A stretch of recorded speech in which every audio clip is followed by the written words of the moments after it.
redelite mängimine. Kõigepealt toeta jalad natuke nii, et sul oleks võimalik kehaga liikuda paremale vasakule. Kui sa paned jalad seal keskele kokku, et siis hakkad üles minema, et kas sa mängid nagu hästi kõverate kattega või kui sa liigud kehaga, siis sa lihtsalt kaotad tasakaalu. Et jalad niimoodi just oleks. Pedaali sul ei ole vaja mängida, et siis saab jalad niimoodi panna. Ja kui hakkad näiteks A-tuuri mängima siit, siis võid kehaga liikuda natuke siia poole. Ja siis asi, millest me rääkisime, oli sõrmede nurk klahvide suhtes. Et sõrmed ei pea olema üldsegi klahvidega sama joone peal, paralleelselt niimoodi. Et täitsa vabalt võivad olla ka mingi väikse nurga all, sest et muidu läheb käsi kõveraks. Et see on väga sage viga, et proovitakse mängida niimoodi hästi sirgete sõrmedega, aga tegelikult on jube ebamugav. Käed võivad isegi sellise asendis olla. Et kui sa pole kindel, mis asendis käed on, siis lihtsalt tõsta käed klahvide peale ja vaata, mis nurgal sõrmed jäävad. Umbes näiteks selline. Et natuke see nurk ikkagi siis muutub, et see ei ole mingi jäik asi, aga et ei pea kindlasti hoidma niimoodi. Et siin nii on väga ebamugav mängida.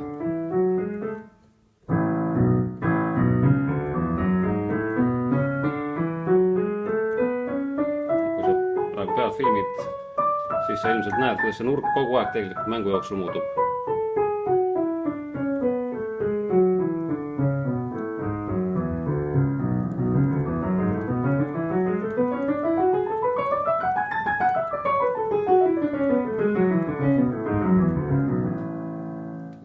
Niimoodi kogu aeg läheb, et nurk muutub.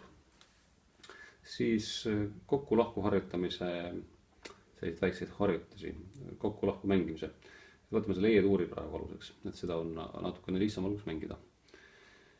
Et kuni järgmise pöidla vahetusena on väga lihtne mängida. Siin ei ole mingit küsimust. Et see on esimene probleemkoht, selle pöidla altpanek. Et seda tuleb harjutada. Ja siis muidugi vaatad ära, mis nood sul siin on.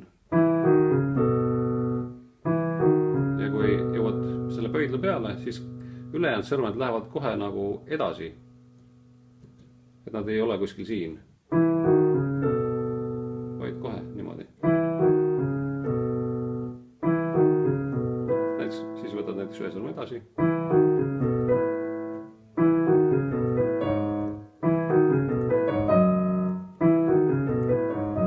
Probleemkoht on siin, kus tuleb uus oktav. Jõuad sinna ja siis käed kohe lähevad edasi. Ja nii edasi.